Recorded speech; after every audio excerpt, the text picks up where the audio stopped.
All right. So good morning and good afternoon again to everybody. Welcome to Public Labs Open Hour. I'm Ashley McCorrow Powell. I'm the community manager here.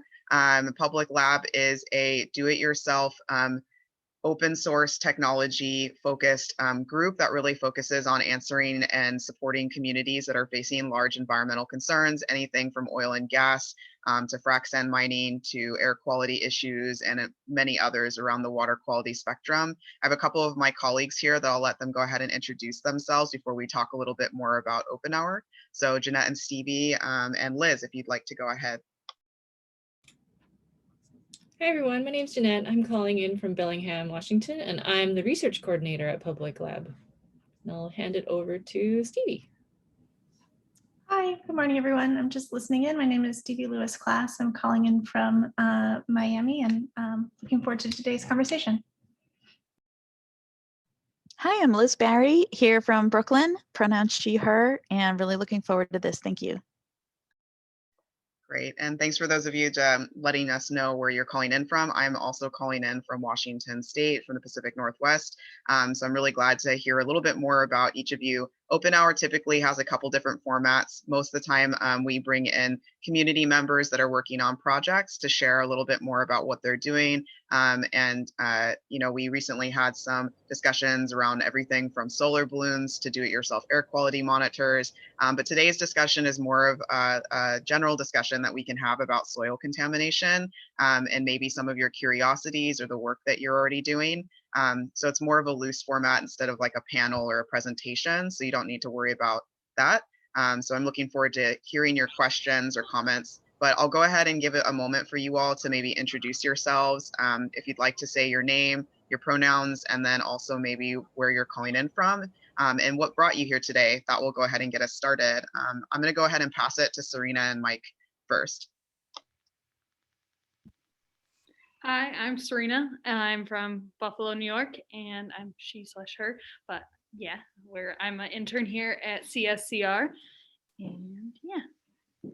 I'm Mike. I'm also an intern with CSCR. We're in Buffalo. So our group is kind of right now developing a soil sampling and testing toolkit to let people who are concerned about what's in their soil test for heavy metals, pHs, things like that. Because we're in a very heavily industrialized area with a lot of industrial heritage and a very old housing stock, it's kind of a concern for what's in our soil. So that's what we're mainly working on. And then just for those that maybe aren't familiar with CSCR, what does that stand for? So it's Citizen Science Community Resources. We're a nonprofit group that is based basically to help the environment. We want a healthier air. We want clean soil. Like, we're just advocates for the environment, basically, is what our main thing is. I'm trying to empower like the community to have the resources they need to like fight for environmental justice in their communities, not just here, but like nationally. So really just trying to give people the resources they need to know, what they should expect out of their communities and like their government leadership in terms of environmental safety and wellness. Great. And then I'm going to go ahead and read it in the chat real quick. So excuse me if I mispronounce your name, but it looks like we have Hibe from Strasbourg, France, that's calling in. And they just were saying that they'll be listening today. They don't have availability of their webcam and audio, but go ahead and drop any questions that you have, and we'll be reading those throughout. Pat, would you like to go next, or Patricia? Yes, can you hear me? Yes, we can. Okay, and I haven't put my face up there because my camera hasn't come on. So can you tell me again how I can put my face up there too, so you know what I look like anyway? Yeah, if you're on a desktop computer and you can see the Zoom window, there should be on the far bottom left-hand side, there's a mute icon with like a kind of like a microphone. That's for audio, which you're using. And then right next to that, to the right, should be a video button. It looks like a camera. You can select that, and hopefully that will work. Oh, okay. And I'm on the full screen here. Well, I can just go ahead and introduce myself, and I'll monkey around here for a while to no problem. See what I can do. I'm Patricia Popple, and I'm from Chippewa Falls, Wisconsin, and I have been working on the frac sand mining issues, and so I'm very interested in the information about the sand layers, which I'm pretty familiar with, but also about the soils and the contamination that can result when we have sludge from the processing plant, sludge and industrial waste actually being carried back to the mines. And my fear is that, and I'm not sure what our Department of Natural Resources is really doing about this, but I'm fearful that that according to sources anyway, that a couple of the mines here will be covered up with those fines that are found in the processing plants, just being put right back into the mines. And one of the problems is that we have heavy metals. We're finding heavy metals in that as we process sand in the water, and then of course it's moved on to the back to the mine in a couple of cases. And I'm just fearful that there will be pollution of the aquifer and the water supply, the groundwater supply, if we do that. So we're fighting. We're sort of fighting that issue right now in my own mind and the minds of a few other people who are concerned about that whole practice. So anyway, that's my story, and I'm kind of interested in finding out more about what people are doing in regard to, regard to the issues regarding the polluted soil that's put back into a mine, and also if there are regulations in your state regarding putting those waste products into a waste area rather than back into the mines where the water, underground water, can be polluted and the aquifer can be polluted. So that's me. Thanks. Thank you so much, Pat. And then Chantel, welcome. Hi there. My name is Chantel. I live in Portland, Oregon. I work for Drinking Water Services at Oregon Health Authority as the Emergency Preparedness Coordinator. So I am looking at, contaminated soils and how it pertains to drinking water and source water quality and such. Great. Wonderful to have you. So for those of you that are following along in the chat, I just kind of dropped a public lab link for you all for the homepage if you'd like to visit that. One of the things that we like to do at Public Lab, though, during these monthly open hours is anytime you drop a resource or link in the chat, we go ahead and curate those at the end of the event with this recording that we have going today. And I post them on our archive page that goes up on our Public Lab YouTube and then on our personal website, which I dropped there. And instead of /home in the link, it'll say open hour. When you go there, there's a link to our archive where we put all of the recordings. And after each video, we put a list of the resources that you share. So you don't have to frantically take notes today if you'd like. We just ask that some patients, it usually takes us about 24 hours or so sometimes to get all of those up. The recording usually goes up pretty quickly, but the resources kind of come in a little bit afterward. But I dropped for context geographically where people are calling in from today. And I just wanted to kick off. Some of you have already answered this question already, but I'm just kind of curious to hear a little bit more about, the issue and topic that's important to you around soil contamination. Some of you mentioned you're doing this for school or intern or for work, but what really brought you to begin to worry about soil in your community? Let's just start there. Did you have pre-existing classes, or did you read about a book, or just kind of sharing some of those initial concepts? And then some of the staff can share a little bit more as well. So for me, I obviously, this is my internship, but I've been working at a garden center since I was in high school. So I've always been very involved with the environment, and the amount of times I've recommended people things for people to improve their soil quality. I've been compost, different fertilizers that you can use that won't harm the environment, things like that.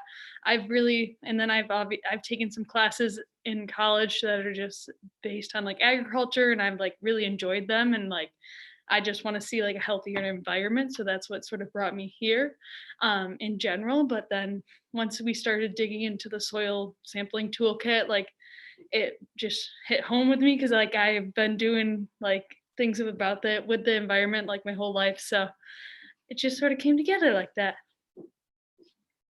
And for me, I don't have like that much of a background with soil or like agriculture or anything like that. But for my MPH that I'm working on, we did have an environmental health class that I found very interesting. I always liked that. So when I found out about CSCR through my wife, who was also an intern here, I really liked the fact that it was dealing with environmental health concepts. And I thought that would be a good internship for me.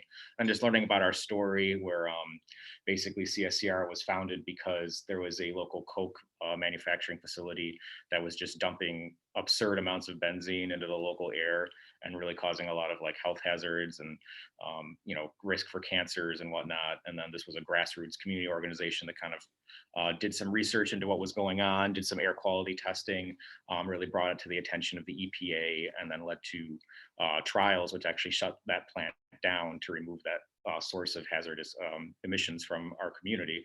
And then just thinking about that when they transitioned then to the soil testing, because you have all these industrial sources of contaminants. Yes, people think about the air quality because that's what they smell and that's what you can see, the smokestacks, but no one thinks about what's in their soil really because it's not visible to them. It's just kind of there. They walk on it. They don't think about what's in it. So that kind of really got me focused on like, soil contamination is a really big issue. A lot of these contaminants are very persistent in the environment. And, if you're growing vegetables or if you're having like kids or pets like running around outside in your yard, that's actually a source of hazard to them. So it was really just an interesting way to kind of get into an environmental health topic that I found really interesting, that's really relevant to our community because of all these sources of contamination that we have. And a lot of our residential areas are very close to industrial areas. Great. And then Chantel, looks like they added in the chat that your background was mostly from college soil classes, farming and gardening, and testing availability and the cost that accrues for private citizen, and your interest around drinking water quality. What kind of, just out of curiosity, what kind of major did you do that allowed you to take soil classes? I got a bachelor's in natural resource management and emergency risk reduction. So I focused a lot on like GIS, but then I took a lot of classes in soils, water quality, geography, just regular resource management type classes. Great, thank you. Again, we record a lot of these because, for people at kind of their different intervals of getting started with like kind of environmental investigation in their communities, we want to like inspire them to maybe find different pathways, whether that be, conventional learning or in experiential ways. So thanks for sharing a little bit more about that. Patricia shared a lot about what brought her here today. And so I just want to share a little bit more about where my interests. I didn't have any soil classes. And haven't taken any formal like public health classes in the sense of as it relates to kind of environmental remediation or anything like that, or environmental health. But for my interest, like I've grown up near the city of Tacoma in Washington, and one of the things that I grew up with was, we had a lot of announcements on TV from the Tacoma Pierce County Health Department growing up about like bunch of like Mike was saying, like people, don't let your kids go out in the neighborhood and dig around in the sand at the playground or in your yard. And that's because we had the Asarco smelter plant on Ruston Way, which is right on the Puget Sound, which was a copper smelting plant that was there for many decades. It was taken down way after, or way before, excuse me, than I was born, but the plumes that it created actually spanned all up and down kind of like the I-5 highway corridor, as far north as Seattle, and down further kind of into Olympia, our capital. But a lot of the concentration of those heavy metals actually went out into the North Tacoma area and good parts of Pierce County.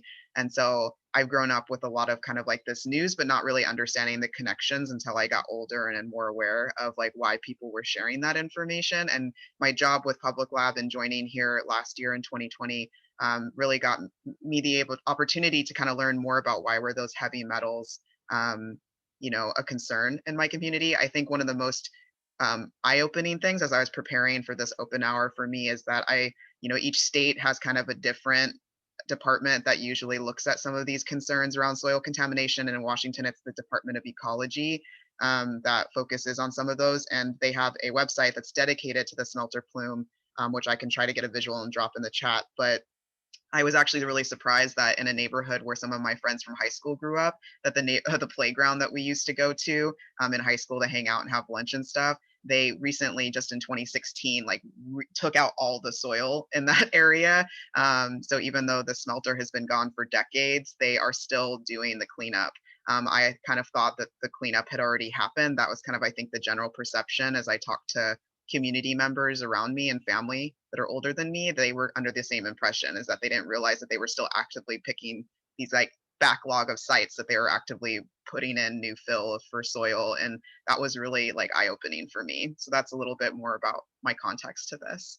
It looks like Patricia also dropped some stuff. Jeanette or Stevie, do you have anything you'd like to add? Or Liz?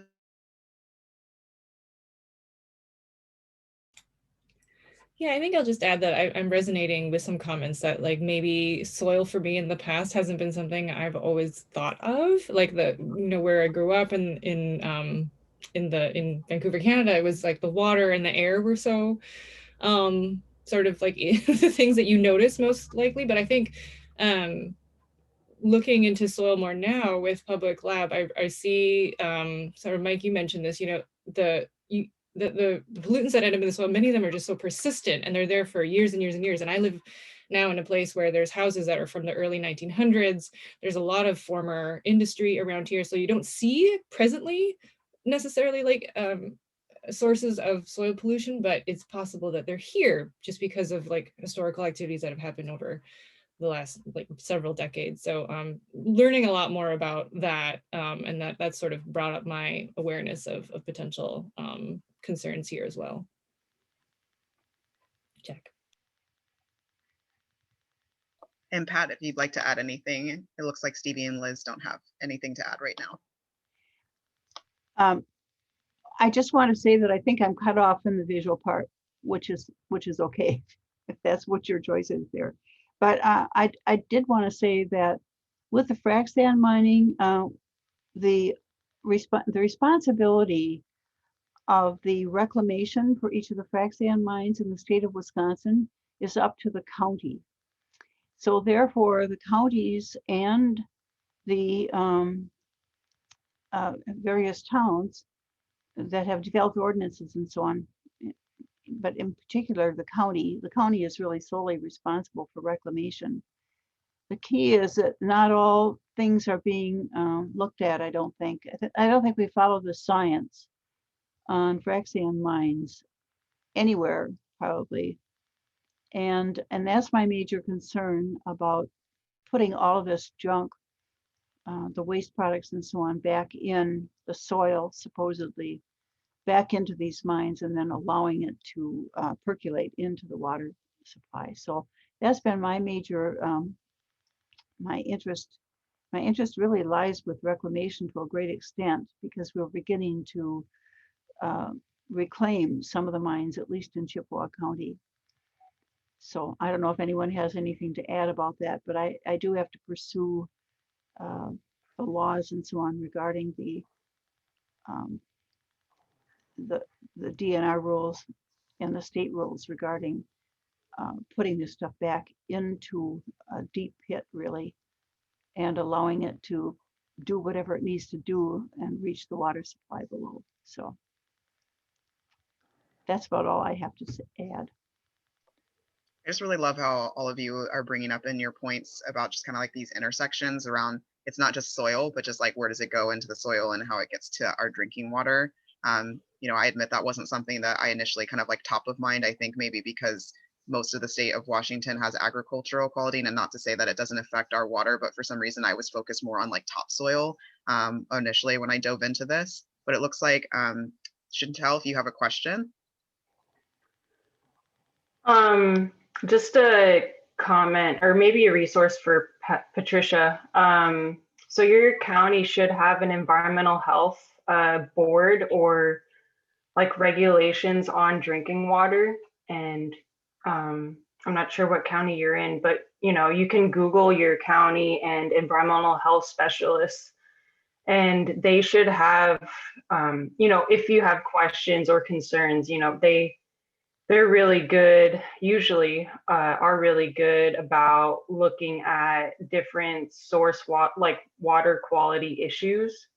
And if this is a big issue in your county, you know, they should definitely be aware of it and how it impacts the water quality. It's interesting, if I might add something more to that. We here in Chippewa County in Wisconsin have contacted the health department, and we have health departments in each of the counties in Wisconsin, but they have rather remained mute about frac sand mining and the health aspects of it. I think they have been told probably 13 years ago, and I've been in this fight for about close to 13 years. I think they've been told to just remain mute, even though there are health issues. And I have tried desperately to pursue work with the Land Conservation Department that's responsible for enforcing all the regulations, in particular to reclamation. And I've reinforced about the health issues regarding air and water, and also reclamation and the possibilities that we would have leaching out of heavy metals. The DNR has finally recognized that we are experiencing leaching out of heavy metals into the water because there are sulfides, low pHs, withdrawdowns of water, and all of that sort of thing. And so it's kind of on the edge of who's right and who's wrong, who's done the science work and who hasn't. Have there been water tests done? We have some emerging work that's being done by one of the chairs of this committee, the chair, on high nitrates. And high nitrates in the water often come from manure, cattle operations, and so on. And maybe naturally it's found here, without any emphasis on what's happening with the water or the waste products, actually, of the frac sand mining industry. So I have tried the health departments. I have reinforced the issue, the idea that there are issues with health in regard to this. And even though we have concerns here, a lot of us have concerns about the air quality. We're doing some studies on that. And the water quality is something that's not a secret. When we've had spills and so on of all this liquid from various mines pouring into the Trempealeau River, for example, or the streams or wherever, we have found heavy metals within those waters. So my only conclusion is to say, and the DNR has included this as well, has said it as well, that this is a problem. If we don't put that sludge and that industrial waste someplace other than in the mine itself for reclamation, we most likely will have problems, and that we need to find, and this is a letter that's been addressed, we need to find a location where this sludge can be put. So that's my concern, I guess. And thank you for your remarks about health department. It isn't that we haven't worked with them or tried.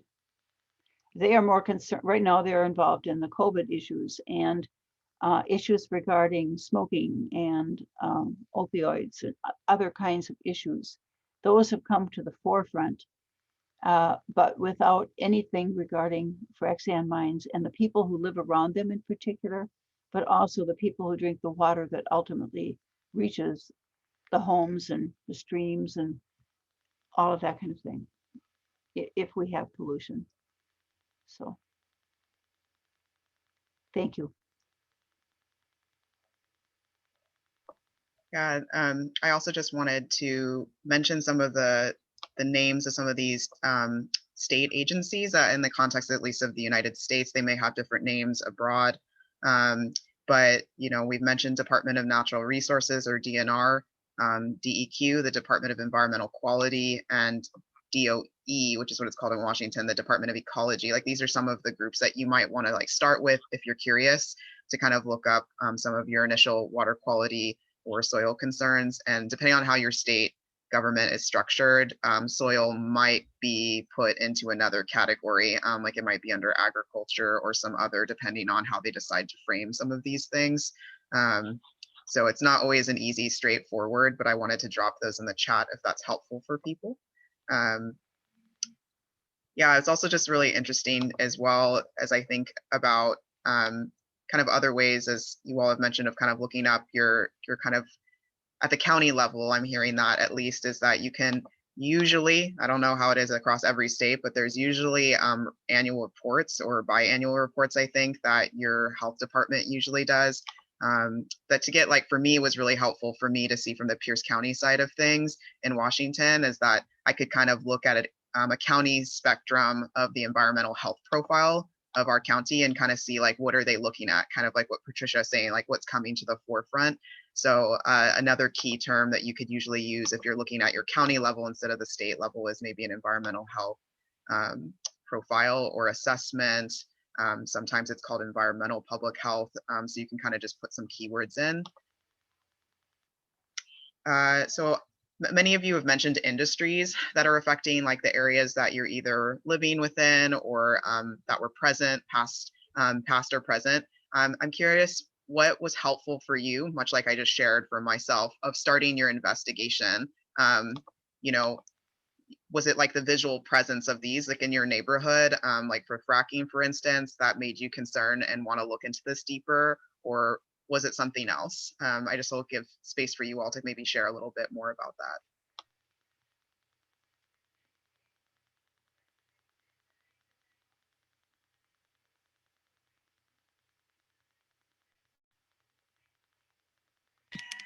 All right, I'm having a little trouble with this MacBook. But in the Buffalo area, at least, it's visually everywhere. We have basically industrial ruins dotting our waterfront. You know, there's old empty grain elevators, there's abandoned steel plants that have just been crumbling for years. This was a major steel manufacturing area for a very long time. And, you know, we had some coal power plants. There's one that's still on the waterfront near Lake Erie. So you can just see the smokestacks. You can see the you know, what's being pumped out. So it's just, you know, you always have this reminder of just how industrialized this area was and still is to a large extent. And also you have, you know, very old housing stock where it's like, you know, we have a lot of public health campaigns from the Erie County DOH talking about lead levels, you know, lead paints, you know, keeping your children away from lead. And, you know, where does that lead go? It goes into the soil. That's where it deposits. That's where it's persistent in the environment. So, you know, just seeing all of that really, you know, makes you aware that there's a lot of environmental health concerns in this area. And then I also have a medical background where, you know, we've learned about the rates of certain diseases in Western New York are much higher than the national averages. We have twice the rate of MS in this area as nationally. A lot of rates of certain cancers are much higher. Esophageal, lung cancer, a lot of GI cancers are much higher in this area than they are in other parts of the country. We have very high rates of childhood asthma. And, you know, some of this stuff is accounted for by other factors, like with the cancers. We also have in this area very high rates of obesity and smoking. And that's where probably some of that cancer comes from. But it's to the extent where you have such an excess of like morbidity and mortality here that, you know, you have to start suspecting environmental sources as a contribution to the poor health of this area. So, you know, once you start digging deeper, you want to think about like, well, what or the environmental sources of any kind of like pollutants that might be contributing. And, you know, you see these heavy industries, industries that really produce a lot of, you know, heavy metals, polycyclic aromatic hydrocarbons, stuff that really, you know, can be persistent in the environment for a long time, even after the sources are removed.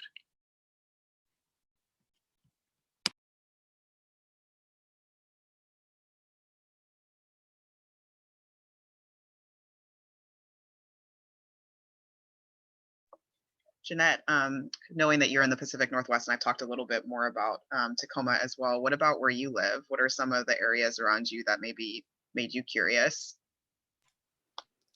Yeah, I live pretty close to a former cement factory.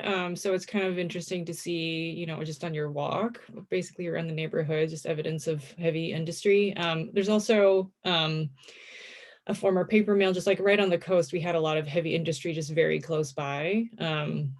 Yeah, paper mill, and not too far from here, a lot of oil and gas facilities as well. So even though like not within the line of sight of like where I, live and work necessarily every day, you just go a little bit beyond your daily, to the grocery store, and then you see evidence of this, and it's not active anymore, but it's all still there. So yeah, that's sort of what I was mentioning before, is like now learning more about the persistence of a lot of these contaminants, especially the metals, became more, I think, a lot more acutely aware of how the remaining infrastructure here from industry could still be having an impact, even though it's not active anymore.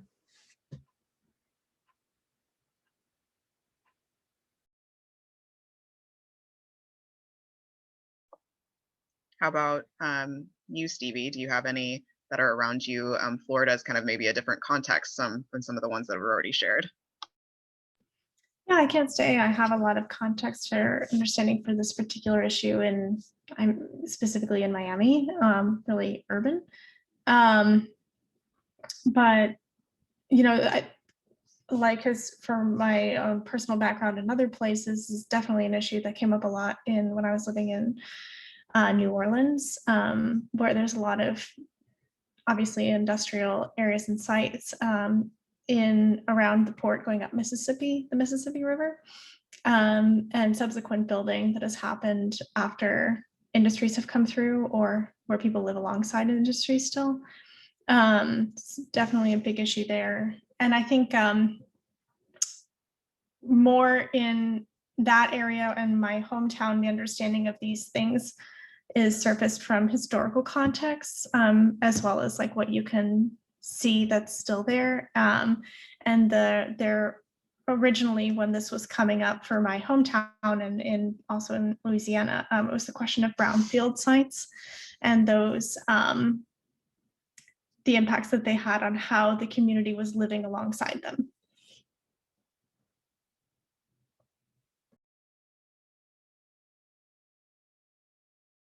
Yeah, great. Thank you for that.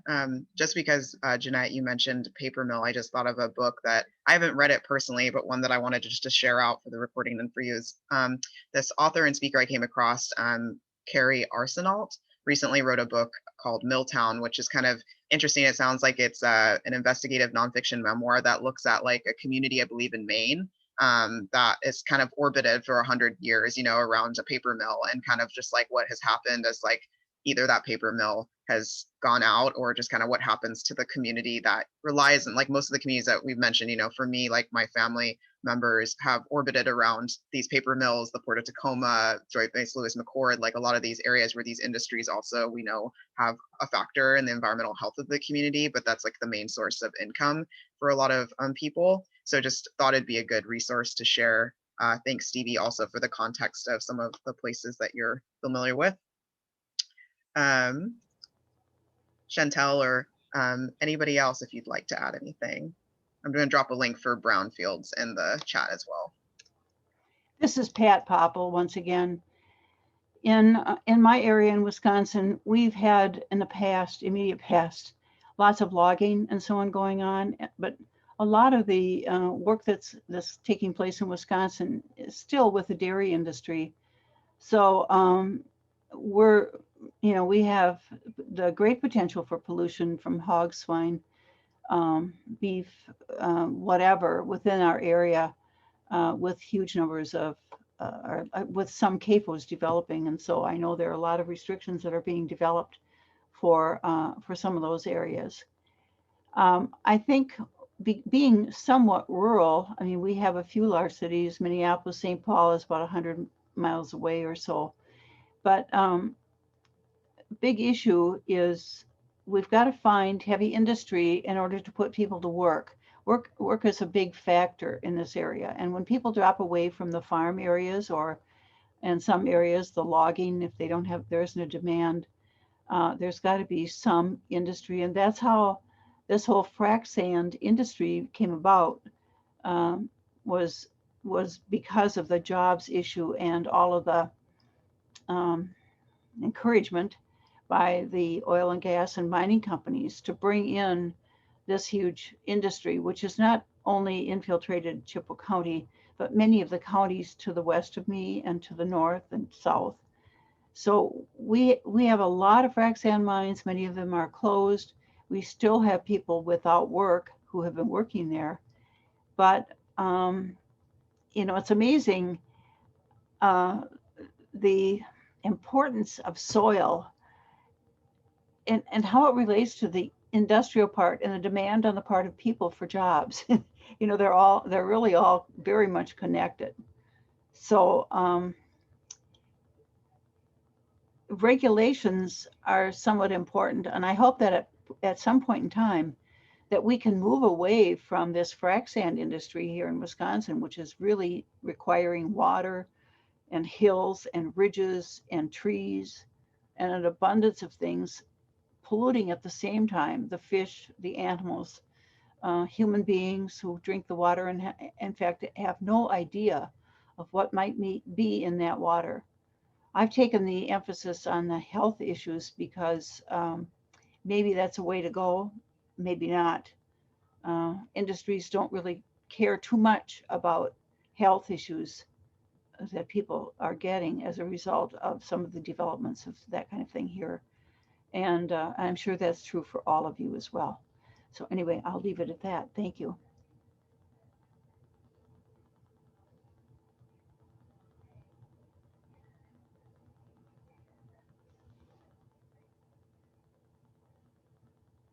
So this is maybe where I wanted just to kind of share some upcoming resources for you that Public Lab has for the month of March around this issue. Because, right now we're talking a lot about just kind of like our personal observations and stories and maybe where we got started with curiosity around soil contamination. Though if you're interested in diving deeper with us on, if maybe you're drafting a research project, or maybe you're looking at making a public comment at an upcoming meeting or something like that, on Tuesdays, we have each week, we have a call called Open Call that is open. It's like a general space like this. We don't record it, but if you have questions or resources and you want to talk to Public Lab staff, Jeanette and I are usually there each week. Others join as they have availability. But that's a place that you can come every single week. We're just focusing right now on soil contamination because our staff for the last month or so has been kind of just reviewing a lot of the content that was available on Public Lab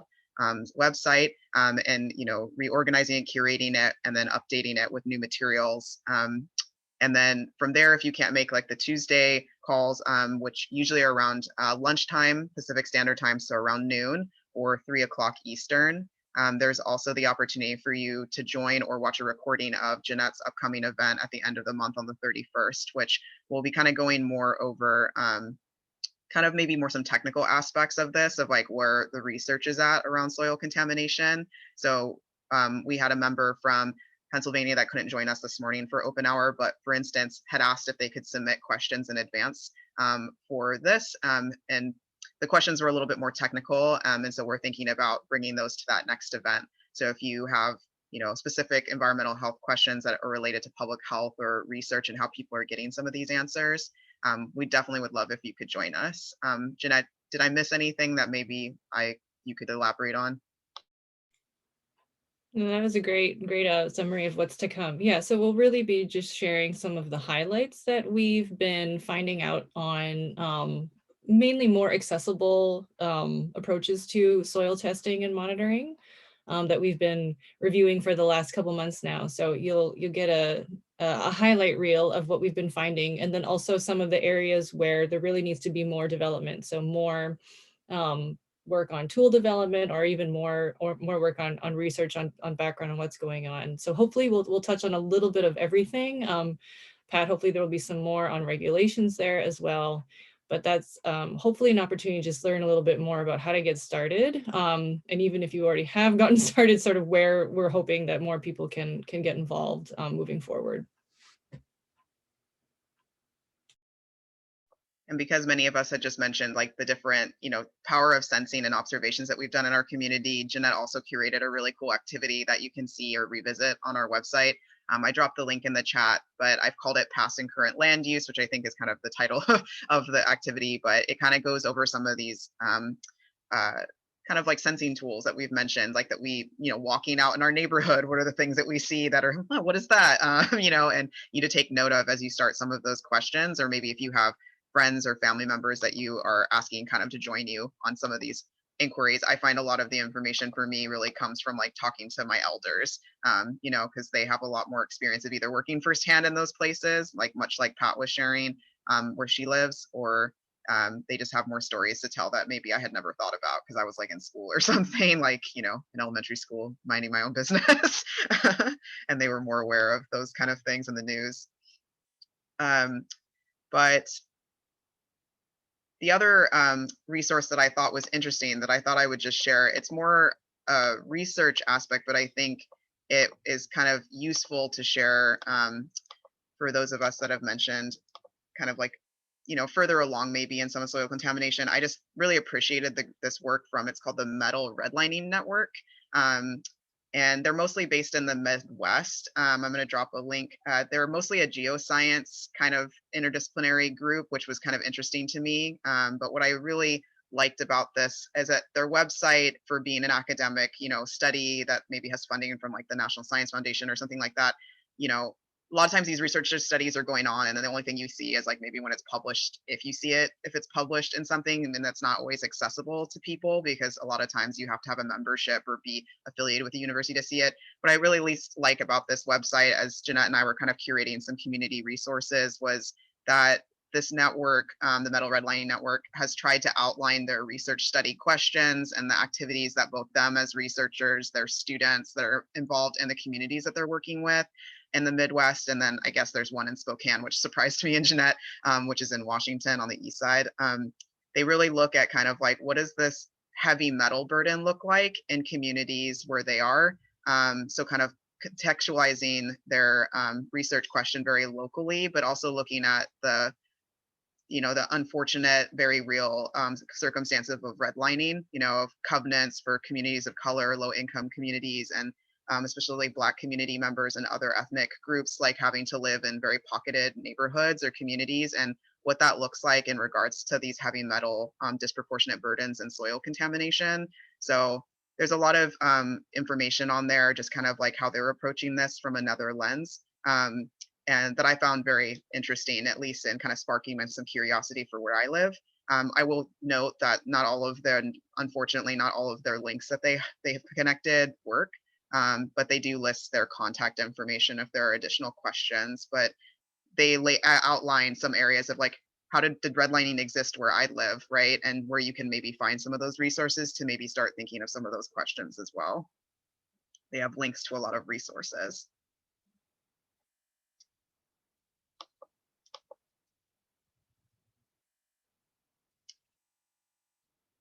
So as we get towards the bottom of the hour, I just am curious, what are you needing support with at this time? What kind of questions are you still wondering about? Or are there ways that maybe you're not really sure how Public Lab can help you that maybe we could answer while we have several staff on the line?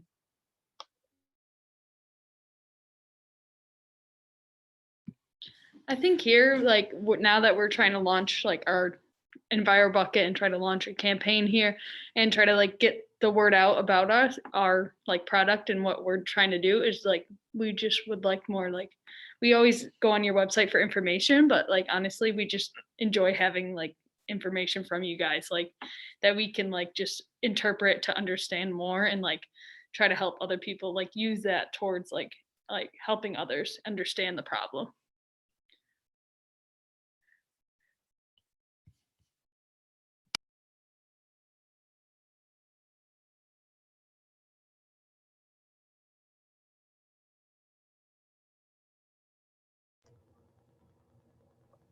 Yeah, and that's a really great point is that I was going to mention is that on the Public Lab website, once you get on there, you can also ask your own questions. And we do have a number of staff, moderators, and community contributors that, are reading these all the time and answering and dropping helpful resources. So if anything comes up, definitely please post them on the website. We really encourage it because like Serena was sharing, a lot of people are also going to this to kind of spark their own their next step. I would just like to add that I enjoy sitting in on some of these things because I'm in the process of doing a lot of problem solving as I go along, trying to find resources, trying to talk with various people, doing a frac sand sentinel, all of that sort of thing. And I think what's really important in this whole realm of environmentalism and conservation and all of that sort of thing is trying to really make people aware of what is happening. So, you know, all of you have helped me considerably in a sort of sense of different way, maybe, of approaching the issue that I'm approaching now, and that is of reclamation and what morally should we be doing, or what should happen because of people and what they're being subjected to in terms of pollution that can really affect their lives, their babies, their young ones, and so on for the future. And minorities are certainly another key factor in how we approach all of this stuff. So it's important to have a united front, and at least we can glean a few people along the way, along the trip, so to speak, to hopefully add more people to our way of thinking anyway about how we can fix it. So thanks.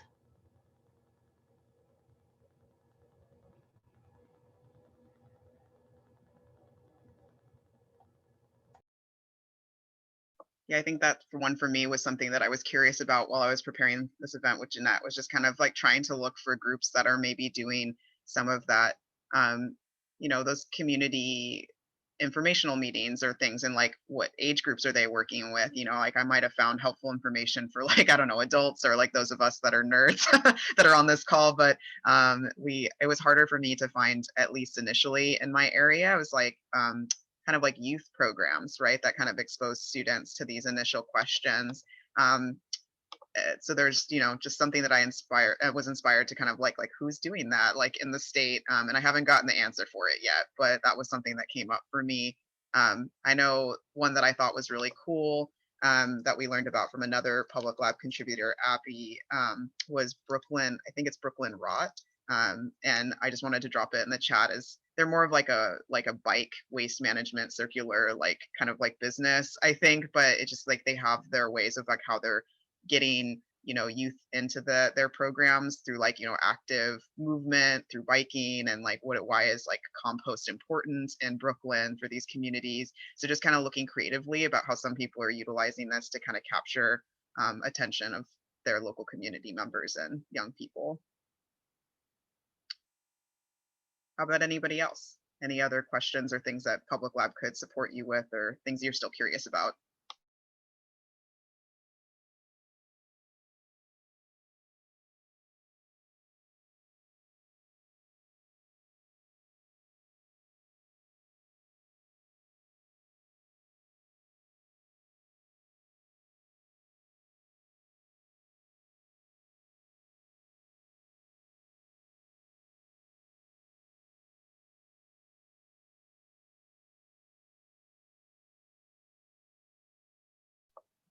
Well, if that is the last of the questions, I'll just go over a recap of some of the resources that we have, again, coming up as an organization. So I mentioned we have open calls that happen every Tuesday. Those are around lunchtime, Pacific Standard Time. You can come as early as 11:45 if you are just getting started to the website, have questions and how to maybe like get your username set up, or if you're having issues navigating the website. And then at 12 o'clock is really like when the formal call happens. Until the end of the month, we're focused on soil contamination, but as Jeanette always says, we welcome any questions. So even if you're not interested in soil contamination, maybe it's a water quality concern or something else, please bring them to us. We'd love to talk with you. It's just an open space, much like today kind of felt. So those are on Tuesdays. And then I'll grab the link for our upcoming, it's called our research area review for that March 31st event, where you can come and learn more with Jeanette about what we're working on. So let me grab that. And then Liz or Stevie, do you have any other events that you'd like to share out before everybody goes today?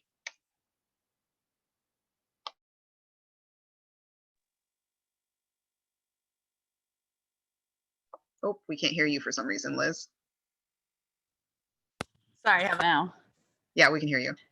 Yeah, not a soil related event, but Tuesday, a week from tomorrow, the team that just built some new features for our website is going to be presenting, and you can find that on publiclab.org/events. It's going to be the Outreachy Fellowship presentations. Thank you. I can't say I have anything to add at this time. Thanks. Great. Well, I'll be here until the bottom of the hour. That was all I really had for you. You all answered the questions. So naturally, I had discussion questions for us all, but a lot of you just shared them in your stories and what really brought you an interest today. Again, I'll be sharing a link and a recording for this on the Public Lab website under the OpenHour. There's a link. If you scroll down a little bit, there's a link to our archive where you can see, or you can find us on YouTube through searching Public Lab. Serena and Mike actually sent before this event a number of resources that they've used, some of which could be really technical and others that were freely available online that I'll include in that archive notes so that you can explore. They might be from like different agencies and stuff and things that have helped them along their investigations they're doing at CSCR. And I'll link to Patricia's Save the Hills Alliance and this Frack Sand community groups that she's involved with and leads. And Chantel, if you have anything you'd like to add, feel free to drop them more in the chat. Otherwise, we have a recording of those and I'll include those. And Hibe, it was great having you. Sorry you couldn't join us on audio, but thanks for participating in the chat with us.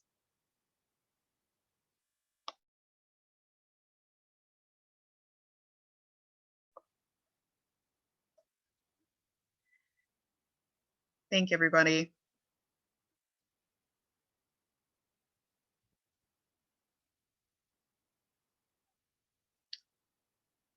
So I'm just going to be here until the bottom of the hour, but if you want to drop off, you're more than welcome to.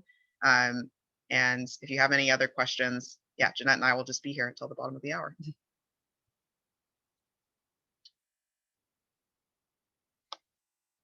Yeah, I feel like the questions that Elena had might be better suited for the event that we talked about, just because of the technical. But it was really cool to hear about like the different industries from across the country.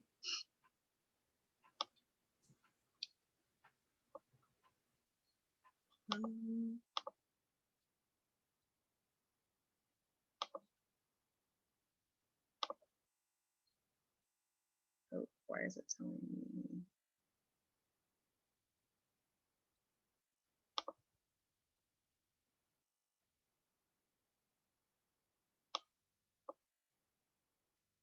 Sorry, I'm getting a notification from Zoom. 1 second.